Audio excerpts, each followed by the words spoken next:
Hello दोस्तों, नमस्कार। आज हम लोग वर्ग 10 के समांतर श्रेणी के बेसिक कंसेप्ट को समझेंगे। समांतर श्रेणी संख्याओं के एक अनुक्रम को समांतर श्रेणी कहते हैं। समांतर श्रेणी को संक्षेप में एपी कहा जाता है, जिसका फुल फॉर्म होता है अरिथमेटिक प्रोग्रेशन। समांतर श्रेणी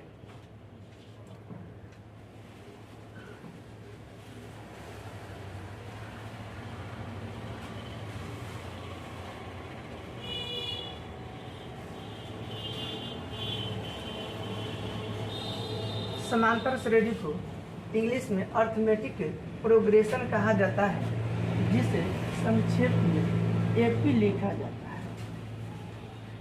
इसमें एक अनुक्रम शब्द आता है। अनुक्रम शब्द को समझते हैं।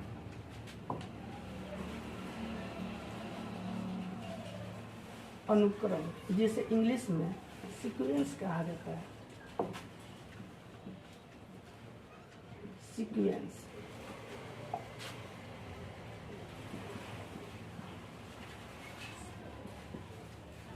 संख्याओं का एक ऐसा निश्चित नियम या निश्चित मान जिसे एक क्रम में सजा करके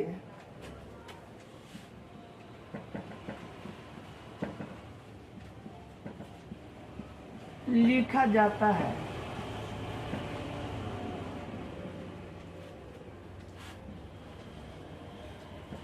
अनुक्रम कहलाता है।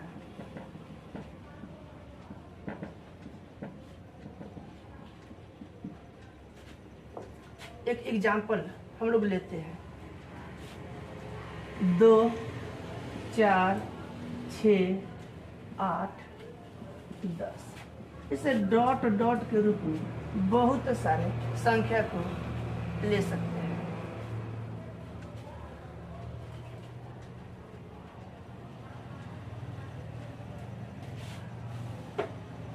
अनुक्रम है। एक दूसरा अनुक्रम लेते हैं।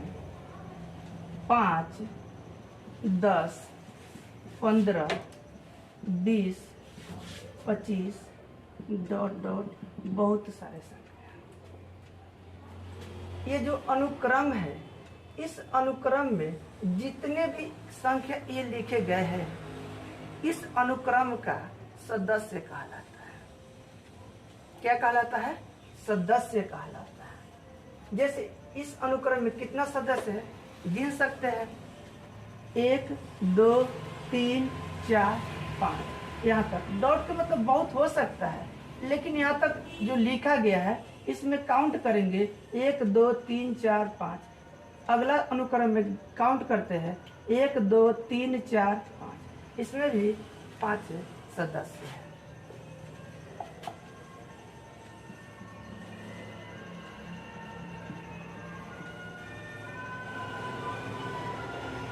सदस्य को मेंबर कहा जाता है।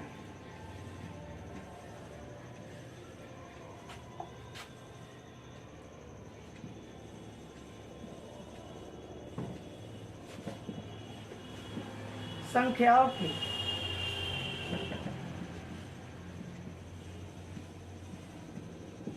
जितने भी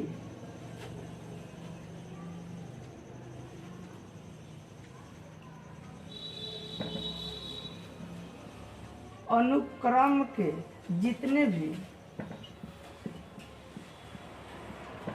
संख्याएं लिखे जाते हैं,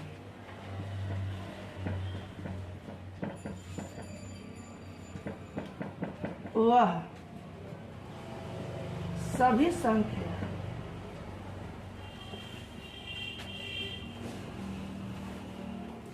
सदस्य कहलाता है।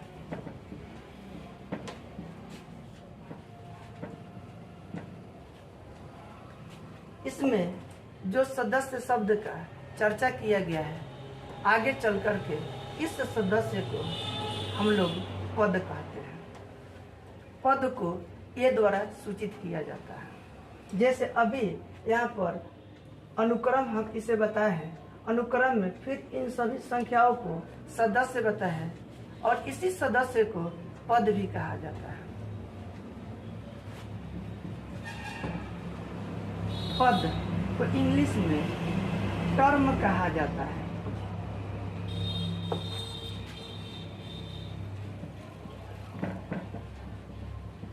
अनुक्रम के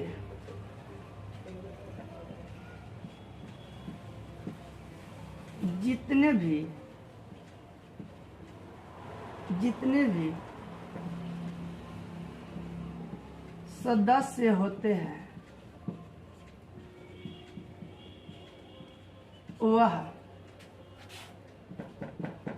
पद कहलाता है।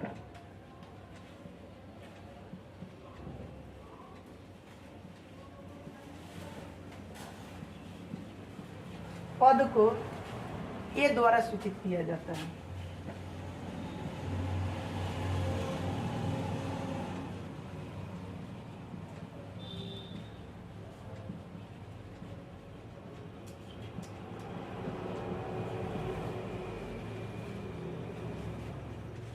अब इसके लिए एक अनुक्रम लेते हैं।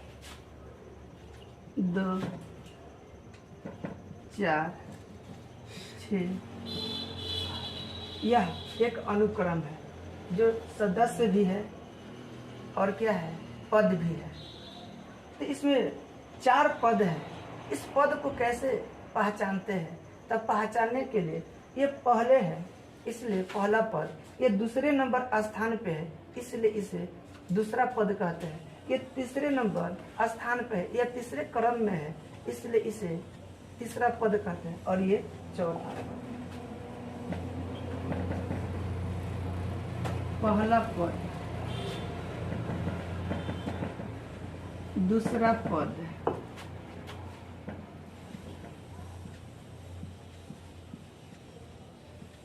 तीसरा पद और ये आपका चौथा पद। लेकिन सभी जगह ऐसे लिखना अच्छा नहीं लगता है, इसीलिए इसे संक्षेप में ऐसे भी व्यक्त किया जा सकता है। जैसे A1 बराबर 2,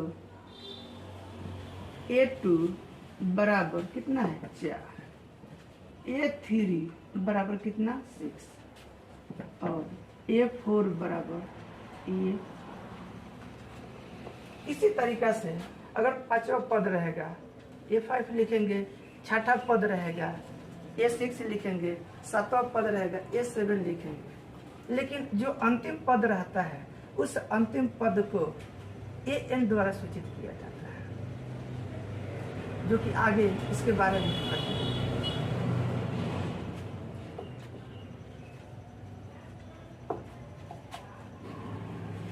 अब हम लोग समझेंगे सार्व अंतर की बात। सार्व अंतर अनुक्रम के पदों के अंतर को ही सार्व अंतर कहा जाता है, जिसे संक्षेप में डी द्वारा सूचित किया जाता है। सार्व अंतर जिसे कॉमन डिफरेंस कहते हैं।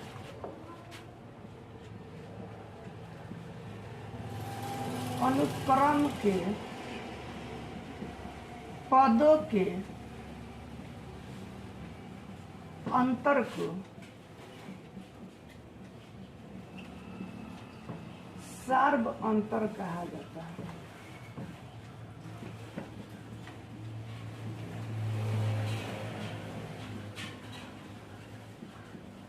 जिसे डी द्वारा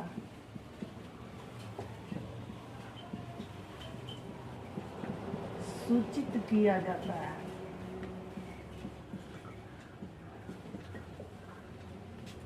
इसके लिए एक एग्जाम्पल लेते हैं। जैसे ये 5, ये 10, 15, ये 20। यह एक अनुक्रम है। यह पहला पद है, यह दूसरा पद है, यह तीसरा और यह चौथा पद है। A1 बराबर 5, A2 बराबर 10 है, A3 बराबर 15 है और A4 बराबर 20 है। हमें यहाँ क्या निकालना है? सार्व अंतर निकालना है, यानी डी का वैल्यू निकालना है। डी का सूत्र क्या होता है? तो दूसरे पद में से पहले पद को घटाया जाता है, तीसरे पद में से दूसरे पद को घटाया जाता है और चौथे पद में से तीसरे पद को घटाया जाता है। और ये सब मान निकाल करके देखा जाता है। सबका अंतर यदि समान है तो वह आपका सार्व अंतर हुआ, अन्यथा वह एपी में नहीं होगा। जैसे डी बराबर A2 minus A1, A3 minus A2 बराबर A4 माइनस A3। ये जो लिखा गया ये सूत्र है, क्या चीज? डी का मान निकालने के लिए कि यह एपी में है या नहीं। इसमें इसके वैल्यू को पुट करेंगे। डी बराबर A2, यहाँ पर A2 देखो बगल कितना दिया हुआ है? 10। माइनस है तो माइनस रखेंगे और यहाँ पर A1 है, इसमें खोजेंगे A1 कितना है? 5। A1 के बाद क्या? बराबर, इसको बराबर देंगे। फिर यहाँ पर लिखा गया A3, इसमें खोजेंगे A3 का मान कितना दिया गया है? 15 है तो 15 लिखेंगे। फिर यहाँ माइनस है तो माइनस दे दीजिए और यहाँ पर क्या है? A2 है। फिर देखेंगे A2 का मान कितना है? 10 है। और ऐसे ही A4 कितना? 20 माइनस A3 कितना है? यह आपका 15 है। अंतर मतलब घटाएंगे, सीधी बात है। D बराबर 10 में से 5 घटाएंगे 5, यहाँ बराबर 15 में से 10 घटाएंगे 5, फिर बराबर 20 में से 15 घटाएंगे। यहाँ पर जितना भी अंतर निकाला गया है सभी अंतर क्या है? समान है। समान मतलब बराबर। समान मीन्स बराबर। यहाँ पर 5 है, यहाँ पर भी 5 है और यहाँ पर भी 5 है, तो ये सब तो समान है यानी बराबर है। तो ये आपका वैल्यू हुआ डी के। लेकिन ऐसे लिखा नहीं जाता है, इसको लिखेंगे कैसे? इसलिए डी बराबर कितना? ये। इससे हमें जानकारी मिल गया कि डी का मान सभी जगह बराबर है, तो यह अनुक्रम जो दिया गया यह एपी में है। इससे दो बात सीखने को मिल गया कि यह अनुक्रम एपी में है या नहीं है। तो यहाँ पर हम लोग वैल्यू निकाले और डी का मान सभी जगह क्या है? समान आया है। तो समान मतलब क्या हो गया? बराबर। इसलिए यह अनुक्रम जो है आपका एपी में है, अन्यथा हम कह सकते थे कि यह एपी में नहीं है। लेकिन अभी जो रिजल्ट हम लोग यहाँ पर देखे तो डी के मान बराबर आया है, इसलिए राइट एपी में है। एक और एग्जांपल लेते हैं, इसको 1 नंबर मान लेते हैं। ये 2 नंबर, 2 और यहाँ 5 हो गया, यहाँ पर 8 ले लेते हैं। 2 3 5 7 लेते हैं और यहाँ पर 12 लेते हैं। ये भी ये जैसे अनुक्रम है, यह भी अनुक्रम के रूप में है, लेकिन देखेंगे कि यह एपी में है या नहीं है। क्योंकि A1 बराबर 2, A2 बराबर यहाँ कितना है? 5 है, A3 बराबर 7 है, A4 बराबर कितना है? 12 है। इसमें डी का मान निकालने के लिए इस सूत्र का प्रयोग किया गया था। हमें भी तो डी का मान निकालना है, इसलिए इस सूत्र का ही प्रयोग करेंगे।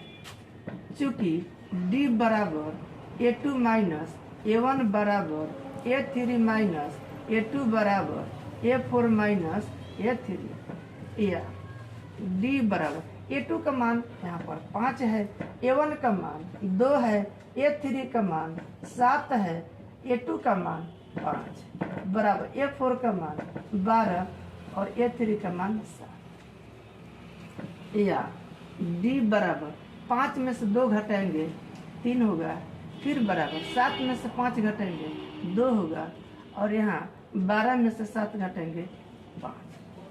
तो यहाँ पर डी का मान सभी जगह अलग अलग आ रहा है। अलग अलग के मतलब इसको असमान कहेंगे, इसलिए यह क्या है, एपी में नहीं है। तो यहाँ लिख देंगे ऐसे 3 नॉट इक्वल टू 2 या 2 नॉट इक्वल टू 5। यहाँ पर देखिए काटा गया नहीं है, मतलब समान है, बराबर, इसलिए यह एपी में है। लेकिन यहाँ पर काट दिया गया, मतलब क्या, ये इंडिकेट करता है, ये बताता है कि हम बराबर नहीं है, अर्थात एपी में नहीं है। ये लिख देंगे चूंकि दिया गया अनुक्रम एपी में नहीं है, और ये क्या है, डी का मान सब जगह बराबर है, तो लिखेंगे चूंकि दिया गया अनुक्रम एपी में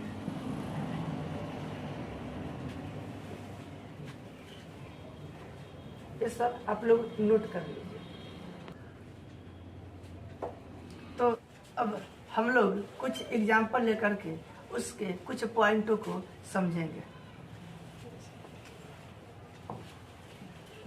5, 10, 15, 20, 25 डॉट डॉट डॉट डॉट यहाँ 50 ले लेते हैं।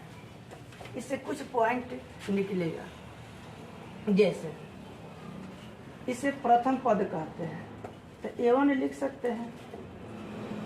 शुरुआत है, शुरुआत को प्रथम कहा जाता है, जिसे हम लोग A1 द्वारा व्यक्त कर दिए, यानी 5 को A1 हम कह सकते हैं, यानी प्रथम पद कह सकते हैं। और यह जो अनुक्रम जो है ये लास्ट में है, और लास्ट को क्या कहा जाता है, अंतिम पद कहा जाता है।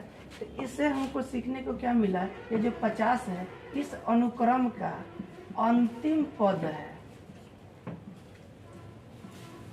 और ये पहला पद है। तो पहला पद को A1 द्वारा सूचित किया गया, तो अंतिम पद को भी किसी चीज के द्वारा सूचित किया जाएगा। तो अंतिम पद को AN द्वारा सूचित किया जाता है। ये दूसरा पद है। दूसरा पद में से पहला पद को घटा देंगे तो अंतर निकल जाएगा, जिसको हम लोग सर्व अंतर कहते हैं। दोनों के बीच में कितना का अंतर है, 10 में से 5 घटाएंगे तो 5। ऐसे भी बता सकते हैं, 5 में 5 जोड़ेंगे तो 10। बात क्या है, वही सेम है। तो अगर ऐसे बताएंगे 5 में कितना जोड़ेंगे कि 10 होगा तो +5, लेकिन 10 में से 5 घटाएंगे तो कितना आएगा, +5 आएगा। दोनों तरीका से हम लोग समझ सकते हैं।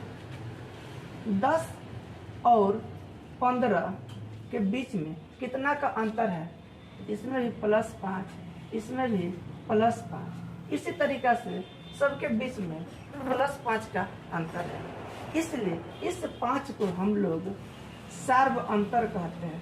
इसे डायरेक्ट हम लोग शॉर्टकट में डी कह सकते हैं। ये भी डी का वैल्यू है और ये भी डी का वैल्यू है। और यह जो अनुक्रम जो दिया गया है तो इसको हम लोग पद कहते हैं। अगर टोटल को हम लोग काउंट कर लेंगे तो इस अनुक्रम के पदों की संख्या ज्ञात हो जाएगा, और पदों की संख्या को n द्वारा सूचित किया जाता है। तो इस एक अनुक्रम से हम लोगों को 4 गो पॉइंट सीखने को मिला। प्रथम पद, अंतिम पद, पदों की संख्या और सर्व अंतर। प्रथम पद A1 या A, अंतिम पद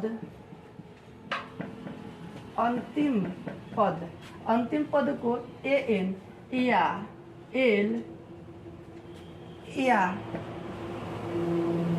TN, अंतिम पद को AN या L या TN। सर्व अंतर को D और पदों की संख्या को N। इससे 4 राशि निकला, A, N, D और N। ये चारों के संबंध से एक सूत्र का निर्माण किया गया है। संबंध के द्वारा ही, जिसे ए एन बराबर A plus N minus 1 into D द्वारा व्यक्त किया जाता है। यह समांतर श्रेणी का सूत्र है। समांतर श्रेणी का क्या है? सूत्र है। इसमें 4 राशि दिया हुआ रहता है।